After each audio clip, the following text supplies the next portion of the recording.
কিভাবে মরেছে জানো? গাড়ি অ্যাক্সিডেন্ট করে।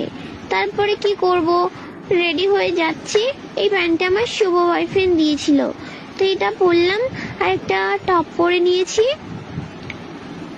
তারপরে দেখি যে আমার প্যান্টের চেন আটকায়নি, তো চেনটা আটকে নিলাম। তারপরে আমি যদি কালো হয়ে যাই তারপরে তো আমার আর কোনো বয়ফ্রেন্ড থাকবে না, তার জন্য আমি এই শার্টটা পরে নিয়েছি, কারণ আমার বয়ফ্রেন্ড এখন নেই, মারা গেছে। এখন তো আমরা আরেকটা পটাতে হবে, তাই। তারপর একটা হালকা মেকআপ করব ভাবলাম। তারপরে এই যে চুলগুলো একটু ছাড়িয়ে নিচ্ছে, আঁচড়ে নিলাম। তারপরে একটু মুখটা মুছে নিলাম, যে কি আর করা যাবে, বয়ফ্রেন্ড মারা গেছে, এখন তো ভেঙে পড়লে চলবে না, সাজুগুজু করে দেখতে যেতে হবে শেষ দেখা। তো একটুখানি ক্রিম মেখে নিয়েছি। কি করব, মন খারাপ লাগলেও কিছু করার নেই।